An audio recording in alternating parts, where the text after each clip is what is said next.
technically, realistically, in our experience, we don't experience future ever. There is no tomorrow. Like literally, there's no tomorrow in as of right now, because all we live in is right now. That's all we can experience. We have memories of the past, but guess what? We can't go back that way. We can project what we can do in the future, but we're not God. God could say tomorrow, "Hey, the sun goes backwards now. What you gonna do about it? Nothing. Nothing. Figure it out. Change these time zones to be even more confusing than they already are." But whatever we want to do, we have to start now in this moment. Don't put it off until some magical time, because magical times don't exist. You create magic. You don't wait Yep. for magic to Oh no! Yup. They don't get it. It's okay. We get it. I was like, yes, Lord, come on with the cancellations. Ooh, we going in it. Now just kidding. You know, I don't know if you know this, but I'm black. Am I good? You know, He's with the best of them, and he's one of my favorite men to emphasize. that entrance sounds like much more than who I actually am. All right, so my guest of honor is a self-starter that has mastered the art of being efficient.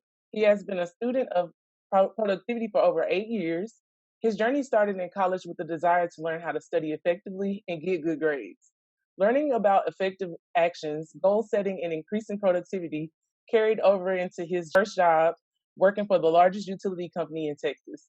It was in this position that he saw the need for productivity coaching. The goal wasn't to add more to an already crammed day, but to teach others how to identify the goals they want to achieve, select and prioritize the steps to achieve them, plan days that supported their productivity, and execute their actions to the best of their ability. He is on a mission not only to help engineers become more productive, but to also do so in a way that lessens stress and fosters an environment to produce high quality work. He's a natural born leader with a solution mindset that's going to impact the world. Today, my guest of honor is Matthew Gaddy. How are you doing? I'm doing good. That was the best bio I've ever heard. Like, yo, I put all the $4 SAT words in there. Well, I'm glad you like it. I mean, look, you've done a lot. So, how has Sounds quarantine been for you, though? It's been good. It's been different. So doing coaching full time. So I actually quit my job the last day of May in peak, right? That was the most terrifying thing on the face of the planet, because I had wife and daughter, and I was like, all right, we're gonna have to figure this out. Mm-hmm. But I really did feel led, like it was time to do it, and it was time to make that decision. And there were some clauses in my contract that I had signed at my job that I did not like, and I wanted to make sure that if I signed it, I wanted to make sure that I abided by it. But I also didn't want to discredit and hamper my own growth because of quote unquote stability and money. Right. I realized it was that thing I had been doing for about 2 years before I quit, and pursued it full time. Got on with a coaching company that was helping me to build my online business, helping me to build some of my online assets, teaching me how to build the business rather than just being a coach. Because I quickly learned that those are two completely different things. Building a business and being a coach are two completely different things. So having someone to help me and guide me through that has been great. It's been awesome just to see the growth in what I've been doing so far, and also in myself, just seeing like, you don't know how much when you're in an element where the only person you can trust is like you and your action, you learn a lot about some of your bad habits very, very quickly. And so having this time to grow, having this time to read and teach others, but also read and teach myself, has been instrumental in me getting to where I am now and being able to help people in the capacity that I do now. Wow, that's awesome. Like, I noticed that you said that it started when you were working for the utility company. But what do you feel like really was the one thing that made it like, I have to do this? Like, this is something that I feel like is needed. Like, how did you know that that particular lane was what you wanted? Two things happened. Very high profile position, and this high profile position didn't fit with where I wanted to be at my job. So you're a disgruntled employee, and everyone can see how disgruntled you are because everybody sees you now. Yeah. And some things I learned very quickly in doing that. I was like, some things are just not worth the money. I was like, I will give you back all this money you gave me if you take this thing away from me. I don't want it. Yes. So that was one thing. And then two was when coaching business was starting to pick up, and basically got told, hey, the way the contract was written was that we need your best effort to be at this place of work rather than your other stuff. So you can have your other stuff, but this is your primary focus. And I was like, I don't like that. I don't like that you own me, especially when we're all working at home anyway. And it's not like I wasn't producing what I needed to produce on time. It was just a matter of, hey, we want you to produce more than you were beforehand. And I just don't like those handcuffs, for lack of a better term. My thought process has always kind of been honor what you're doing, make sure you're doing it well, but that doesn't mean you own me. You know what I mean? And when things start tipping over into that aspect of it, it's like, that's red flag number one, where it's just like, hey, get out, get out. You don't want anybody to own you, because that's slavery. That's slavery you agreed to because you said this salary is worth my life. So that was one thing I was like, no, not doing that no more. So those were the two big factors that really helped me to be like, hey, it's time for me to get up out of here. That's so dope. I'm so glad you chose yourself, because so many people will sell themselves out thinking, oh, in about 2 years, I'm going to be at this level. They're going to keep you where they want you to be.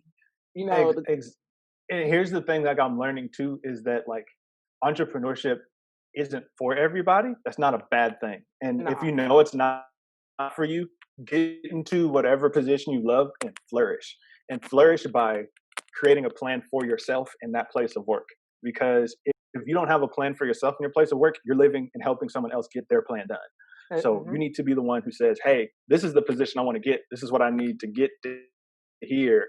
This is how I'm going to orchestrate my work. This is how I'm going to orchestrate my extracurricular activities in order to get to where I want to go. Because if you don't, work is designed, especially now that things have gone online and you're not expected to be, because we have more continuous access to people via internet, you're expected to be like, hey, it's between your work hours, you have internet, I should get a response because of that. So if you're not one that's willing to set these boundaries and say, hey, this is how I operate, and this is how I don't operate, you will get used all the way up. You'll be good for nobody. You'll get off work and be so tired. It's like, I can't pursue my own passions because I am mentally, physically, emotionally, spiritually exhausted. Absolutely. And that's not a position you want to be in ever in life, unless it's towards something that you know that you have chosen to be exhausted for. Yeah. I'm a firm believer in everybody is not meant to be an entrepreneur. It's not the easiest thing in the world to do. It sounds nice because, that's the it thing right now, but it's not for the weak. I will say that. No. Oh my goodness. When you first start, everybody's like, being an entrepreneur is going to be the hardest thing you've ever done in your life, like ever in life. And at first you hear it and you're like, how hard could it be? It's work and I'm helping people. It should be fine. Nah, bruh. No. Until you realize that, it's been, 3 weeks and you've sent out so many emails and talked to so many people. And not only have nobody said no, nobody's responded to you. Yes. And and you're out here just yelling in the social media ether, thinking that you have the greatest product. And so that toughness and that grit and that perseverance really does pay off. And just listening to your target audience is like the biggest thing. Absolutely. So figuring out, what do people really want? You have what you think people want, but what do they really want? Because nobody wants to work out until they start working out, and then you get like stuck with it. You know what I mean? So learning how to make whatever you're offering appeal to the target audience and selling what they want, but then giving them what they need in order to get to where they want to go. That's one thing, a big thing that you have to learn. you have to learn to talk to people the way they want to be talked to and listen Mm-hmm. to people so that you can put what they're actually wanting into your product rather than you coming down from on high and saying you need this. Right. You got to make them think it's their idea. Exactly. Exactly. And so learning how to talk to people, like learn conversational skills. Oh my goodness. That was like one of the bigger things. And just from having an engineering background, I won't say I was bad. I was not as good as I could be at talking to people, let me put it that way. But when you jump into the space, especially in the space that I'm in, where I'm having to tell people the way that you've been doing things is what's working well for you so far, there's a better way to do it. So not only am I saying, hey, you should try this, it's, hey, what you've been doing may or may not be the best way to do it. How do you break Mm-hmm. that down to someone in a way that doesn't shut all those doors and cut off all those blocks to say, hey, I don't, what's been working for me, I haven't got fired yet. I'm doing pretty good. I don't need help. I So haven't got learning fired how yet. to present your case. Exactly. Yo, you will be surprised, Wow. especially tangent, especially now in COVID. There is a lot of people who are willing to put up with a lot of things simply because they feel grateful because they have a job. Hmm. And on the one hand, that's awesome that you do have a job. On the other hand, you have to make sure that you're not being treated like a dog. And once again, in exchange for money, man, in exchange for Mm-hmm. money. Because at the end of the day, eventually we're all going to have to go back to work. And Oh guess yeah. what's going to happen when you go back to work? Everything that you've accepted online, once you've set those parameters and say, you willing to treat me however you want to between these hours, you get back to work, you think that's going to change? No. Nope. It's just that I see you in person now. Yep. So I'm going to talk to you the same way I talk to you when you're online. I'm going to ask you to do all the same things that I did when you were online. And just because you're here now, I can check up on you more frequently in person to make sure that you did what you're supposed to do. There is no, I Mm-hmm. didn't see your email. I stopped by your office to make sure. So setting those boundaries is like something that is super, super crucial when you're in a space. Well, in work in general, but especially when you're working online, when there's no off. There's no off. You're choosing to get off. But work is always at home because your laptop is there, your email is there, all your work stuff is there. So it's not like Mm-hmm. you're leaving the office. Your office is already there. So having those defined cutoff periods is something that you really have to put in, because if not, they'll keep getting pushed back and back and back. And now you're doing emails at dinner. Absolutely. You definitely have to set Yeah. boundaries. Definitely. Speaking of setting boundaries, Mm-hmm. being a coach, I feel like we have to do that for ourselves. And I think that our coaching style says a lot about how we try to teach our clients how to do that. So tell me a little bit about your coaching style. Like, what do you love to do? I like to explore things with people, Mm-hmm. and also the way that I look at it is there's, especially in the productivity space, there's principles of productivity that's going to apply regardless if I teach it, if you teach it, if my wife teaches it, my daughter teaches it, whatever. Let's present a principle and let's talk about what this looks like in your life. Like a principle might be identifying what your goals are. Okay, cool. That's something you should always do. You should always identify what your goals are. Now let's talk about this. Where do you want to see yourself in 5 years? There is no right or wrong answer. This is your goal. I don't care. As blunt as that is, I don't care. If your goal is to be, you know, what do I want to say? If your goal is to only move up one level in your job, that's fine. That's great. Because guess what? You determine that. And for better or for worse, if you achieve that goal, can't blame anybody but you. That's no big deal. That's what you want to do. We've helped you get there. That's what you want to do. No big deal. If your goal is to become CEO in 20 years, that's also great. Let's identify that goal. Let's explore that. The way that I try to explore it is that this is the principle. We're not going to change the principle for you. I'm sorry. We're not going to change it for you. But what we can do is change and adapt the principle to fit into your life. Let's talk Mm-hmm. about your life. What does your work look like now? What are types of tasks are you doing now? Are you mostly on the phone? Are you mostly on email? Are you mostly doing Zoom calls? What does that look like? And adapting that particular principle to the way that you work. Cornerstones don't change Mm-hmm. ever. But the way the building looks may look different depending on what the construction plan is. So learning how to adapt a principle and put it into someone else's life, being open and honest, because I'll be open and honest with my clients. I'll tell them, they'll ask, well, what would you do in this particular situation? And I'll say, I'll tell you once you tell me what you're going to do in your particular situation. So Right. being, so being able to be open and honest with them and make them feel comfortable. That's the biggest thing. I'm not here to judge you. I'm not here to say what you're doing is wrong. I'm here to simply provide an alternate point of view. And if you choose to listen to what I'm saying, that's great. I mean, if you do, great. If you don't, let's talk about why. Why was this difficult?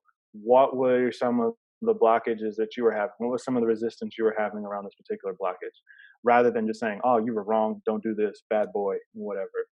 Because when you do that to people, it shuts them down. So being as open and honest as possible, not trying to talk all the time like I'm doing answering this question, but You're making fine sure though. that they have a space, making sure they have a space where they can feel heard and where their opinions matter. So a lot of times people feel like their opinion matters. They feel like everyone else's opinion of them matters, but their opinion of themselves and where they want to go does not matter.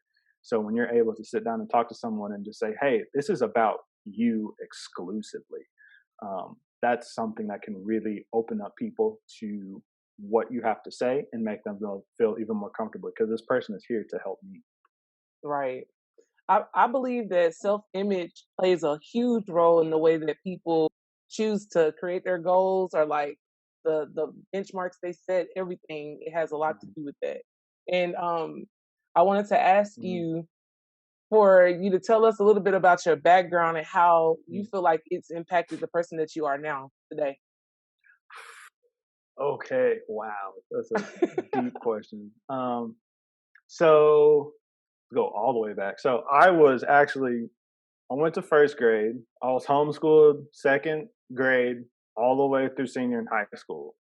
So when I got to college, I understood like the studying portion of college, but I didn't Hmm. understand like it was a lot of people, man. My Hmm. school had like three people in it, and one of them Wow. was my mom. So, uh, That's yeah, being that's a in that transition. particular situation, yes, it is a transition. Not to say like it wasn't to say like I'd never had time to interact with people or be social with people. It's just that this is a different environment for me. So when I first got to school, a lot of my college journey was basically, this sounds so cliche, finding my voice, Hmm. figuring out how do I fit into this larger um, thing beyond my household or my group of friends or what I'm doing, and being able to make an impact on them. And I think that's really helped me as I'm going through coaching because I've understood what it's like to not feel heard or feel like you're in a space where there's not any time for your particular opinion. And that's it's kind of backfired sometimes because sometimes I'm just very opinionated on something because when you haven't been heard for a very long time, that time where you're just like, hey, let's listen to him, you're like, hey, I got y'all this time. I, I got Yeah. y'all. Um, but but having that experience really helped me to be a good listener, helped me to understand and observe people and understand and kind of see like we call it like micro expressions if that makes sense. You ever heard that before? Hmm. Okay. So for everyone who's watching this, not watching micro expressions, your face will tell on you without you watching or Always. without you controlling it. Yeah. And so being able to see those things and being aware of them, because when you're in a place you don't have a voice, you really have to be responsive to everyone around you because it's like, yo, I need to know how people feel without me saying anything to them because I may or may not be scared or not wanting to interact with this person. So understanding and being empathetic and being able to read people and say like, yo, this dude is upset. He's upset at you because of what you just said. You don't even know it. So understanding how those things go together and um, being observant in that manner really has helped me in my coaching journey where I'm just talking to someone and we may end the call and then they'll say something and I'll see their face and I'll hang up and I'll be like, wait a minute. I'll email them right after and be like, hey, some was off. I don't know what was off. If you have time, I can hop back on with you because some was different. If you have a question, and a lot of times people will be like, yo, I listened to you, I understand, but because of X, Y, Z, so I'm having a problem with. All right, let's talk about this. So being able to see that in others and being able to react to those particular things is really important. And then just like going through college and finding that voice and going through the pledging process really helps you to understand like you can do a lot, Yeah. and you have to have that confidence in yourself. And until you go and find that confidence and find that like resilience and find that, for lack of a better term, find that dog inside of you, you won't find it unless you need it. Yeah. And when you need it, you know where it is now. So going through that, you go through to entrepreneurship, completely different types of scenarios, but you know, hey, if I can make it through this and I didn't know what was going on then, I can make it through this. And I really don't know what's going on now. Absolutely. That's real. Exactly. Just doing that, trusting your family, praying, trusting God. If you ever want to get your relationship right with God, quit your job. And put stuff together by yourself. Absolutely. So that's really been like a couple of things that have really helped me to be who I am today, and have helped me in where I am now, and will help me as I continue to go forward. Sounds like empathy is a big tool that you use, because you're able to like understand and feel. That's a gift. That's not something that everyone has. So the fact that you're able to do that is a blessing, like for real. It is, but the dark side to empathy is, and you have to be, for those that are empathetic, one, like you said, it's a very special gift. Yeah. On the other side of it, you have to make sure that you're not embodying others' emotions. Because I know that about myself. I will see something and someone will feel bad, and I'll begin to feel bad. Not because I feel bad, but because he feels bad. Right. And I'm identifying with this particular person. It's the weirdest thing. If you don't have it, you're like, yo, what is going on? But you have to make sure that once again, there's boundaries to your empathy. Understanding like I can empathize with you without feeling the way that you do. I don't have to feel sad because you're sad, but I can understand and feel empathetic for your sadness while you're in your sadness. Absolutely. Because I was just about to say that it's not always a good gift. we get to feel in all kind of craziness because of all the people that we deal with on a regular basis. Exactly. So it's their way and ours. So it's like, exactly. It's a lot, but it's a great gift though. I think it's something that's definitely helped me in my life as well. So oh yeah. Yeah, definitely. Nobody can understand you like an empathetic person. Absolutely. So in school, you studied engineering. Mm-hmm. Okay, now you got to tell me why you chose that, because I know everybody chooses that, but tell me why you chose that career field. So, fun fact about me, I was not going to go to school to be an engineer. I was actually initially going to go for English because I love to read. I love to write. Well, I still love to read, still love to write. Don't write or read as much as I would like to anymore, just because it's a not time consuming process. It's just like I like to sit down and read for hours at a time. My dad told me straight up, hey, I'm not paying for that. So, oh no, I became an electrical engineer, but it worked out pretty good because one, it kept me occupied and I didn't get in trouble because too much free time in college is not always a good thing for me anyway. And it really helped me to be analytical and to stretch my brain almost. I feel like with an engineering degree, people look at engineering as like some sort of fanciful thing with numbers and diagrams and stuff. No, it's problem solving. It's like, yo, we need this thing to fit in this hole. What do you do? This thing is going this fast. Is it going to break the wall down or is it not going to break the wall down? It's problem solving that you do every day. It's just there's numbers and letters and formulas attached. It's really not that big a deal. It sounds super crazy, but like once you get outside of,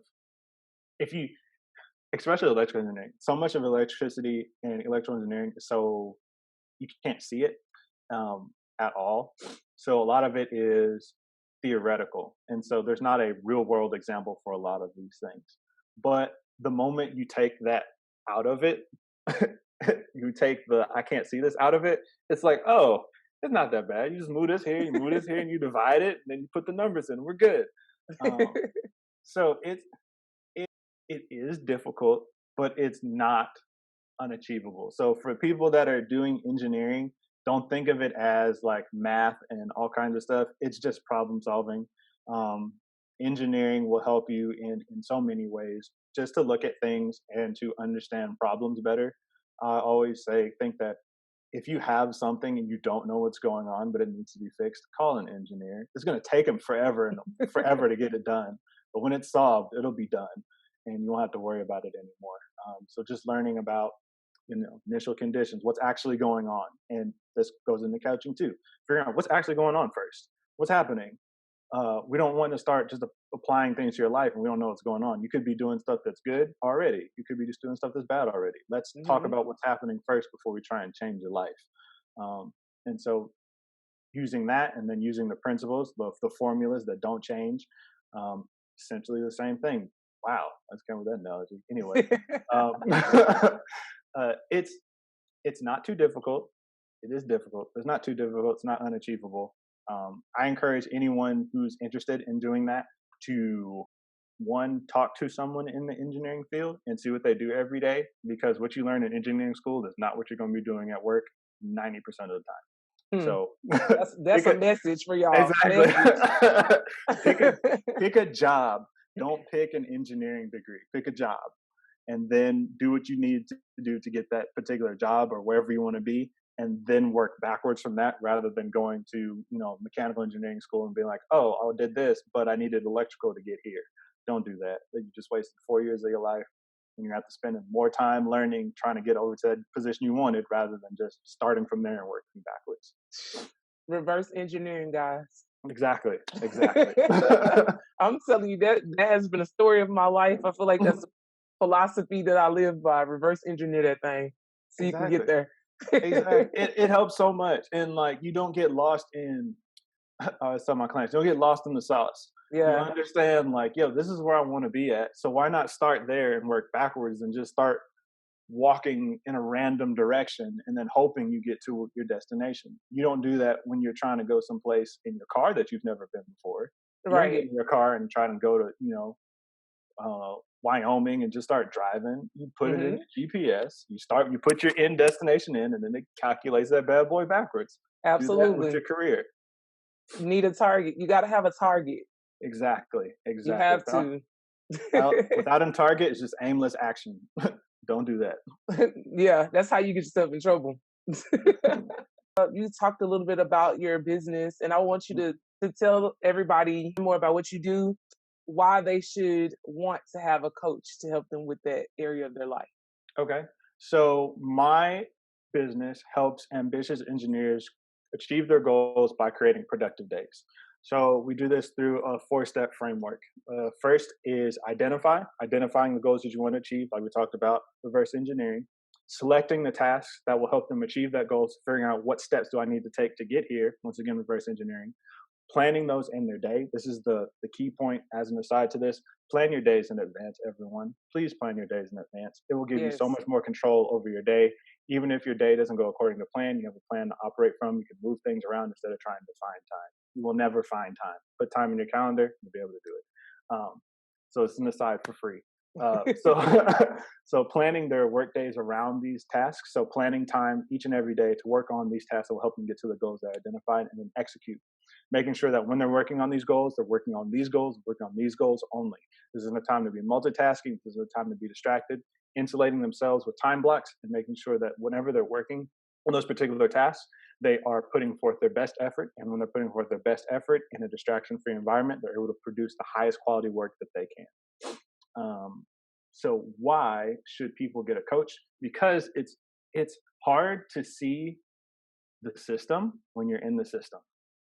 It is very hard for you to see what your life is, what your habits are, what you're doing each and every day, if you're the one living your life. And so sometimes it's great to have an outside perspective to say, hey, you may think that doing X, Y, and Z activities is going to get you to where you want to go, but let's look at this based upon the goals that you've talked about. Let's plan this out. If you're always doing this activity you're always doing, what is the logical conclusion for you to, what's the logical conclusion? All right, does that match up with the goal that you had identified? If the answer is yes, great. Let's keep on doing it. If the answer is no, all right, let's look at the goal and let's work backwards. Let's replace this activity you're working on with this, because this is what you want. This is just what you've been doing. It's a great way to, it's almost like a mirror. I've never seen my face with my own eyes before without some instrument. And so a coach can be that mirror to show you your face and be like, this is what your face looks like. If you don't have a coach, it's not impossible to see your face, but it's a whole lot more difficult to see what you're doing each and every day and how that's infecting you. And so that's the role of the coach, to be like, this is what's happening in your life. Let's direct some of this action towards the things that you've already told me. And now let's just see how this works along the way. A coach is there to support you. A coach is there to tell you what to do. A coach is there to say, hey, whatever you want to do, let's do it. You're here for a reason. Let's figure this out. I'm going to show you what you are doing and what you could be doing. And it's up to you to decide at the end of the day. Because if you have a booger hanging out your nose, I mean, the mirror doesn't say you have to get the booger out your nose. The mirror doesn't say anything. The mirror just says, you have a booger in your nose. Now, whether you want to get it out, get you a tissue, that's up to you. But I'm letting you know that, you need to take care of something. So that's pretty much what a coach is, just being a mirror and showing people what some of the effects of their actions are and talking them through that process. And letting them know what's possible. Exactly. Because sometimes we discount ourselves because we feel like people are intrinsically better than we are in this moment. And I think that if we watch enough TV and enough news and enough media, we find out that everybody is people just like us. It's just that they took different steps and did different things than we did. But guess what? If they can be on TV as messed up as they are, guess what? You could be on TV, because some people on TV have the same problems as I did. Yeah. So don't discount yourself because you feel like you're not worthy or you're not competent. It really is about, what actions are you taking each and every day? Are you moving in the directions of your goals? Are you moving away from the direction of your goals? Being honest with yourself. If you're moving forward, great. Continue to move forward. What other ways you can move forward? How can you move forward faster? If you're moving away from your goals, what do I need to stop doing? What do I need to start doing? What do I really want to get out of life? Because I really do believe whatever you select and whatever you want to do and whatever you work towards are the things that you achieve. It may take you 10 years, it may take you 20 years, it may take you 6 months. But guess what's going to happen if you don't move that way? It ain't never going to happen. Right. Just get started. Exactly. Time is going to pass regardless. Might as well use that time that you're going to be experiencing in a way that's going to serve you in the future. Do you believe that you should be able to identify your cues in order to change your behaviors? Or do you feel like you need to identify the behavior and then find the cue that's causing you to act like you see the behavior first, but then you go back and identify the cue. So if there's a behavior that's exhibiting in your life, being aware of that behavior and being aware of this is what's happening, you are already like halfway solving the problem. Because if you can see the problem happening, you can address it. Then going back and saying, okay, I want to eat something. What else is happening right now? Well, I just sat down and I turned the TV on. Let's look at this. Am I really hungry, or am I just watching TV and other people are eating around me? So I really do think, like, one, I identify the behavior, because if you're not identifying, this is my personal opinion, identifying the behavior, because there could be different cues. So the same cue can elicit different behaviors depending on your setting. And also there might be a number of different cues for one particular behavior. I could want something to eat when I grab my phone. I could want something to eat when I sit down and watch TV. I could want something to eat when I go to the movies or see someone else eating something. So I personally would lean towards identifying that behavior first, figuring out what is causing me to experience this particular behavior, and then look for the cue.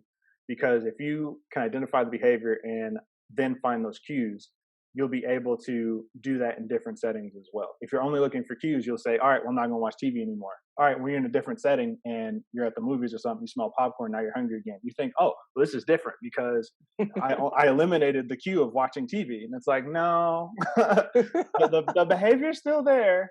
right? So that would be my thing, is I talk my way through that on call. I would say identify behavior first and then find your cues, and then begin to be aware of the behaviors when they manifest themselves in different areas of your life to figure out what your cues are. Absolutely. I agree with you wholeheartedly. I just wanted them to hear that from somebody else. Honestly, I'm being real with you. I'm like, I'm telling y'all that I wanted them to hear it from somebody else other than me. Awesome. Look, Um, hey, is there anything else you need me to agree on? You can put it in the chat. I'll Look. make sure I say Put it in the it. chat. Right. That's something. Nah, that's what I just want them to hear that. Okay. I didn't want you to agree with me on this. Didn't even have to tell you. You did it on your own. Right. Oh, I wanted to ask you also, like, when you're building a business and when you're trying to do something different, there's different time amounts for that. Like, for some of us, it takes 10 years, like you said earlier. For some people, it's like a 1 year thing and it just goes. But dealing with that process is difficult at times because you have to check yourself a lot. So, how have you been using this time to balance yourself? How do you deal with this process of building? Two things: trusting God and trusting the process. Mm-hmm. So, in my position, I'm also working with a coaching company. So I have my business, and then I'm helping mentor other people who are starting their businesses. And it's been interesting to see, like, in certain niches, people can take off like that. It's crazy. Some people are like, "Yo, I have my first 5 clients, and I just started, 2 weeks ago." And there's other people who have been like, "I've been doing this for a year, 2 years, and I'm still struggling on 1 or 2." Mm-hmm. So the way that I look at it is, one, remembering, trusting God and being like, yo, if God wanted you to have it, you would have it. But even you getting your blessing early can be a curse. Oh, So yeah. understanding, like, yo, there's a reason. The reason why you may not be succeeding in the way you want to succeed is because God is like, you are not ready yet. What are you doing? You need to get your stuff together. Because if I gave you 15 clients right now, you wouldn't be able to manage it. And guess what Right. happens if you don't manage 15 clients? You don't get any more, because now you've gotten a bad reputation.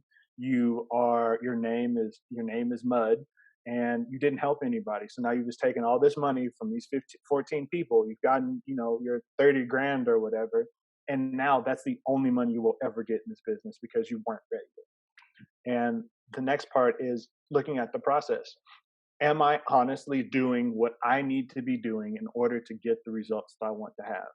And being honest with yourself, being around people who are getting the results that you desire and seeing what they're doing each and every day. Are you willing to emulate someone who's waking up at 5 a.m, working on their business from 5 to 7, going to a full-time job from 7 to 5, working on their business again from 5 to 9, and then going to sleep and working Right. out and making sure they're eating right? Are you willing to do that? Are you willing to, message 200 and 300 people a day and ask these things? Are you willing to go to these networking meetings every weekend instead of doing something else? The process is like the great eliminator of people. If you're for real about it, you'll keep going. If you're not for real about it, you're gonna wash out. Yeah. And being honest with yourself, being able to look at your activities and say, I put in good effort today, or I didn't put in good effort today, and being real. I didn't do as well as I was supposed to do. That doesn't mean that you're a loser. That doesn't mean you suck. That just means that, hey, you might need to address a particular area tomorrow. That's like the biggest thing that I've learned too, is just because you failed does not mean you're a failure. Failures and failing are two completely different things. Absolutely. You're only ever a failure if you stop. If you stop in a state of failing, you're a failure. If you keep going, you just failed. It's no big deal. Like, yo, I've failed a class before. I've failed at multiple things before. My wife wasn't my first girlfriend. Like, I've failed in relationships before. I've failed at a whole bunch of other things before. Guess what? I'm still here, and I learned, and I understand how not to make that mistake again. The only time your failing becomes a failure is when you continue to make the same mistakes over and over again. Yeah. My gauge for growth is making bigger and new mistakes each time. New mistakes means that you're not repeating the same mistakes. Bigger mistakes means that I'm trying to do more than I was doing the next time. Your magnitude of failure is like directly proportional to your magnitude of success. Everybody that's ever done anything worthwhile has failed on a monumental scale. Like, Yes. not just big, monument. Like, you would be upset at this person. You would be very, very, you'd be like, yo, what are you doing with your life? don't be afraid of that failure. Don't be afraid of doing new things, but just make sure that your mistakes that you're making are new mistakes because it shows that you're learning from the past mistakes that you had. I agree with you. Like failing forward is a big Yes. thing. I mean, I feel like, your experience is your expertise, but if you don't try stuff, Mhm. you won't ever feel secure in yourself because you haven't overcome anything. It's Exactly. like parents protect their kids to a certain extent that it's like you're hindering your child before like they even get to do anything. And Exactly. I see that in my work all the time. Like, yo, y'all gotta let the babies live a little bit. So Exactly. And you have to allow people to make mistakes. If you come through in this, sheltered society, what are you really going to do when, mom and dad not there and teacher Mhm. not there? How are you going to do this? Not just using a child analogy, what are you going to do when your friends aren't there? What are you going to do when your mom and dad are not there? What do you Right. do when it's just you? And it really is just you. Everybody told you, I'm not giving you money this time. I'm not. So what are you going to do? Are you going to crawl up and die, or are you going to try and make something happen? And even trying to make something happen, I feel like this. I don't know. Not 100% sure that this is biblical. So pastors that are watching this, make sure that just put an asterisk here. He's paraphrasing, guys. Exactly, very paraphrasing. I do believe that like God rewards trying in a God. If you're trying in a godly way, I do believe that God rewards you for that. Because Hmm. even in the Bible, we talk about the lilies of the valley and the crows. God feeds the crows. God makes sure that the lilies are pretty. Guess what they do every day? They just there. They're trying. They're living life. So God will take care of you if you're doing what you're supposed to be doing. But I can't give you something. I can't bless you with anything. I can't give you what you're looking for if all you're going to do is sit over there and not move.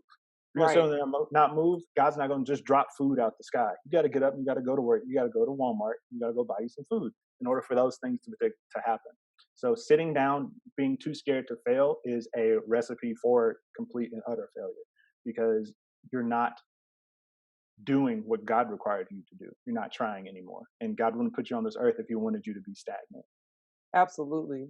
And people also have to realize that, trying to reach success is a faith move. Like you have to move in order to see. Sometimes he gives you the big picture and not the steps. And then sometimes he gives you the steps, but not the big picture. So Exactly. it's like once you start, you'll start seeing everything and he'll start pouring in those resources. Like you'll be like, oh, I needed that. And I didn't even know I needed that. And Exactly. he'll put the people in your life too. So I'm a firm believer in that. Like Yeah. just get started because Yeah. you'll be It- happy. oh yeah, you'll be happy. And one last thing we'll add to that is like write your prayers down. Write your prayers down because I've had this happen to me recently where you pray for something and then you're in a situation you're like, it's never gonna work out. God, I need some help. I don't know what's going on. And then like the next day something happens and you're just like, this is kind of odd. And you go back and you look at what you've written down, you're like, yo, wait, what, huh? How did this happen? This is what I prayed for 2.5 weeks ago that I was upset that didn't happen. Now is here. Hmm. And initially wanted to complain about it because it didn't look like what I thought I had prayed for. But when you go Exactly. back and look at it, you're like, no, this is what you asked for a long time ago. And I want you to have it now because you know how to be patient, you know how to move forward, you know how to do what you're supposed to be doing, even when no one's watching, when no one's giving you the time of day. When you're faithful in little things, God gives you bigger things to handle. But you Hmm. can't get them until God knows that you can handle little things. So making sure that you're, like you're talking about, continuing to move forward, continuing to do what you know you're supposed to be doing, and you'll be rewarded for that. Yeah. He definitely wants to be able to trust you. Yeah. Yes. So he God wants to be wants able to to give trust you stuff. we just delay the process so much. Exactly. How do you define success for yourself? Okay. Like what would success look like for Matthew? Success for me would be being able to be to provide value to others, being able to be location free and without worrying about money. I don't have to be. I've learned that I don't. Honestly, I don't like being rich. I don't like having to worry about money. I want to be able to do what I want to do. I don't have to.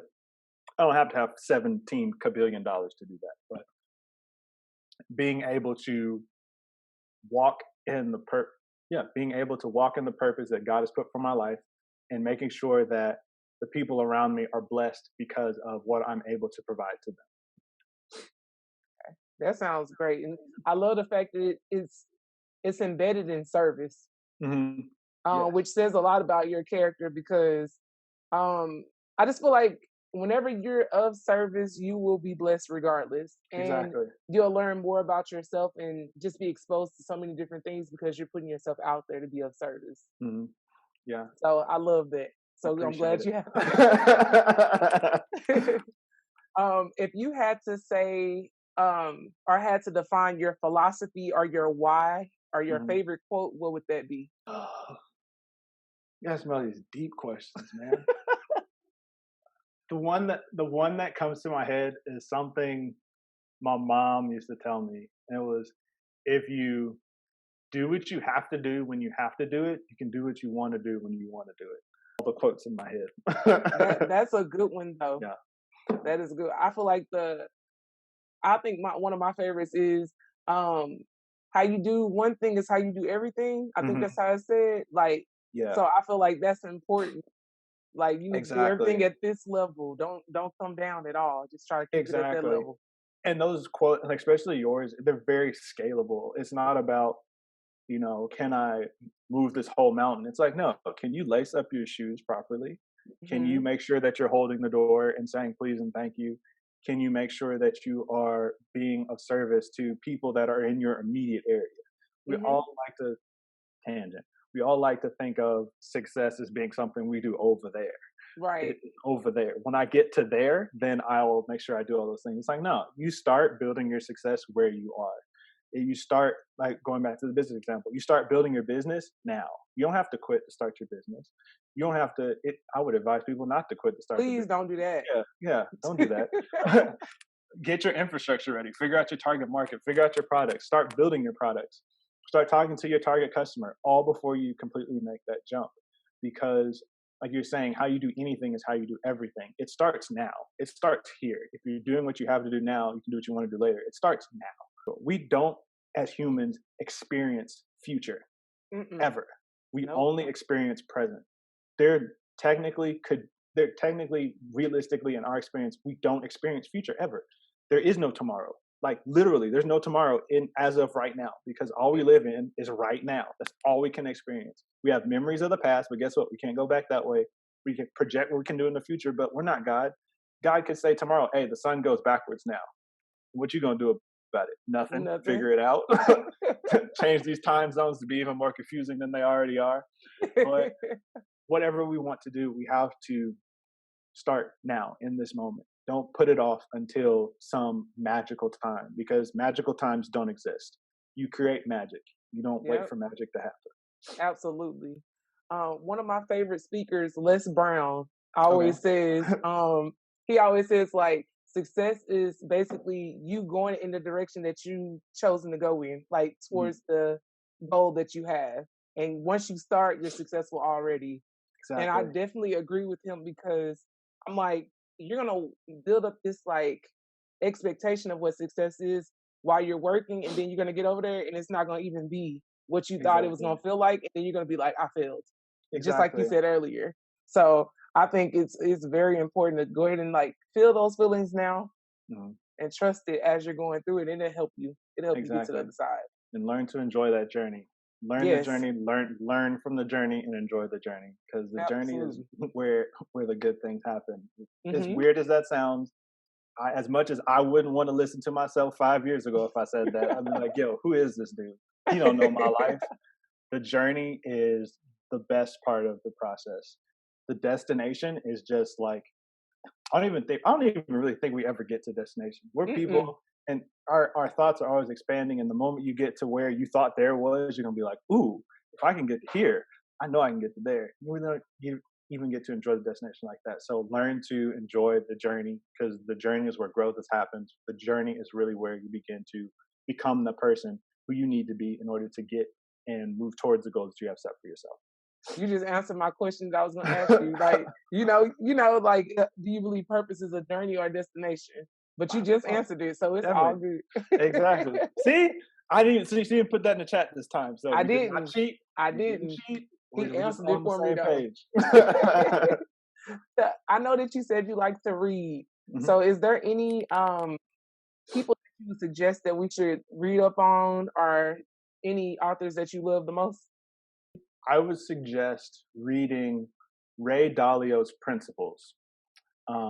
It is a book that is about this thick.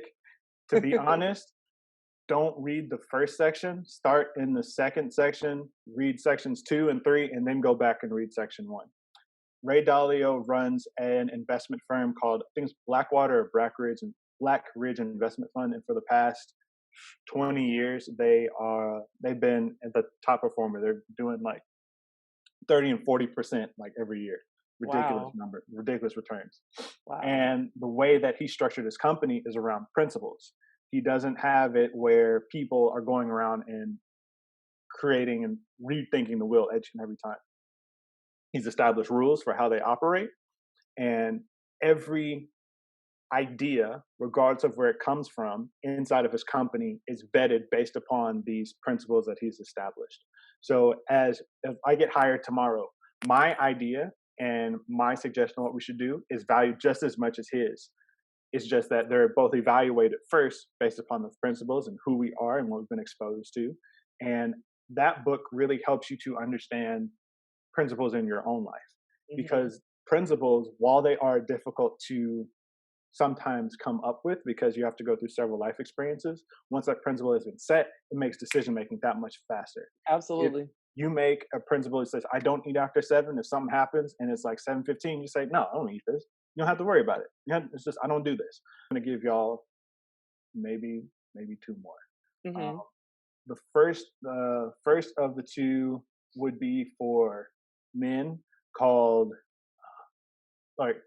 for men, it would be called The Way of the Superior Man by David Data. It really talks about what it means to be a man, how you can begin to improve yourself as a man, and how to be high value and how to like interact with women on like I don't want to say like a spiritual level, but understanding the give and take between the 2. We're complementary beings. So understanding, how do we complement each other? What purpose does a man serve in a relationship with a woman? What purpose does a man serve by himself?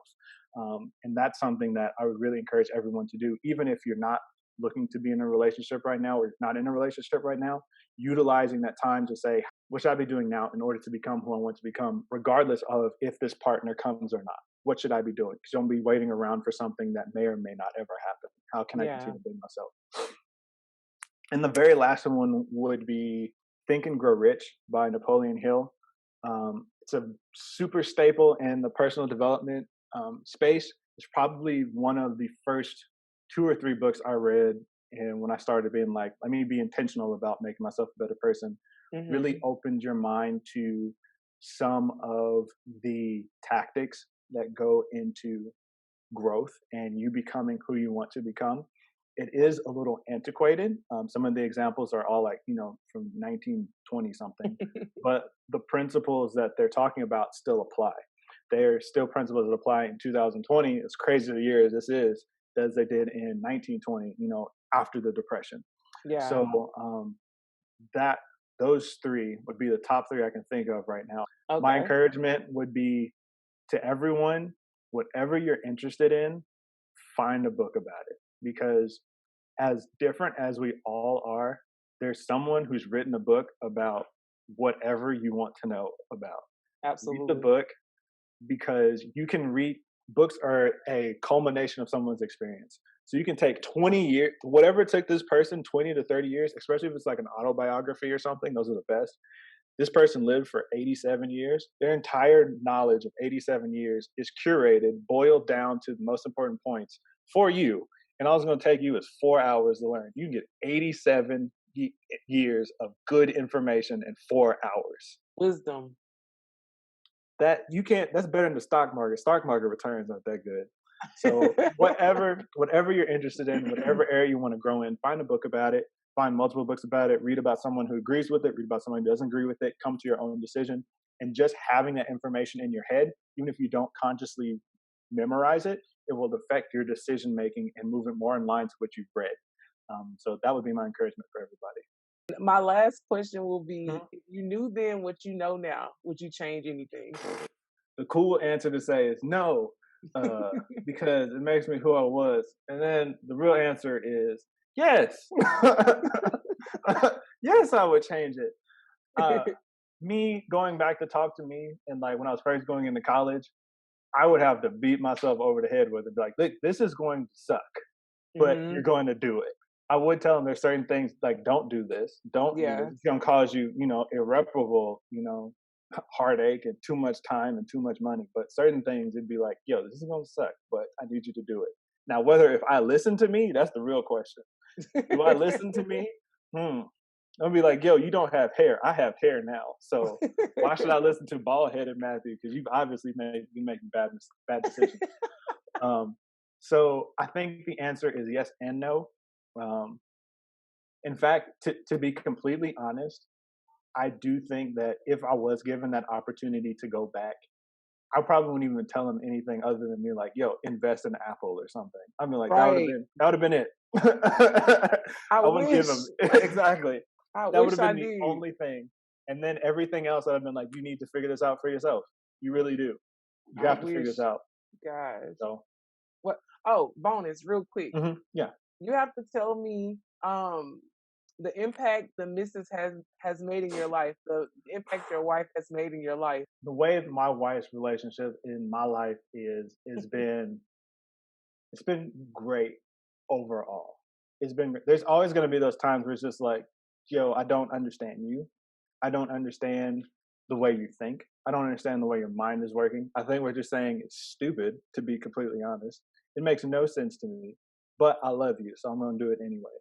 Having a wife is like having, and this is going to sound really bad. Please take it in the spirit I'm trying to say this. It's like having you remember PDAs when PDAs first came out, like the Palm Yes. Pilot? Yo, Yes. that's my wife in real life. Like I can tell her things, and then she'll be able to reframe it in a way that I never would have thought about because, like we talked about before, my brain doesn't work that way. Hmm. So it's been a blessing. It is definitely worth the effort to find the right one. Don't ever rush into that process. Be honest with yourself about this process.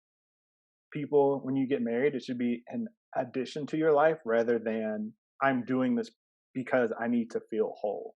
If you're doing it to feel whole, you'll always still feel empty and you'll just be half a person living with the whole person. Now y'all are 1.5 people instead of you being a one unit Then together. you subtract from them. Exactly. Now she's always trying to pour into you because you don't ever feel good about yourself. Hmm. So making sure that this is where I go back into the book suggestions that I gave, making sure that when you're entering into a relationship, I'm good. Regardless if this works out, I'm good. If this doesn't work out, I'll be disappointed because emotions are involved. But guess what? I'm still good. But yes, marriage has been a great thing. I would, if you're called to it, go to it. If you're not called to it, understand you're not called to it and don't go to it. Keep it moving. Exactly. But I truly do thank you for your time and sharing your insight with us. I know it's going to be appreciate you. helpful. Thank you so much for having me on. I'm so glad to be able to share. I appreciate you giving me a platform to talk on, and I really love what you're doing with your platform and the way you've been able to reach people through your coaching, through everything that you're doing. You're bright. You are a bright spot in this area, and looking forward to seeing you in more places than and being like, yo, I remember like 6 years ago, Right. I was on her podcast. I'm going to call her. I'm calling a number on TV and being like, yo, Katrina, do you remember me? Like, I know I you're big remember now. y'all. Exactly. Always. No, but I really, in all seriousness, I do appreciate what you're doing. You're putting your money and your time and your effort where your mouth is. You're not just talking about it, you're being about it. So that's something I can always get behind. I appreciate that. Thank you so much. No problem.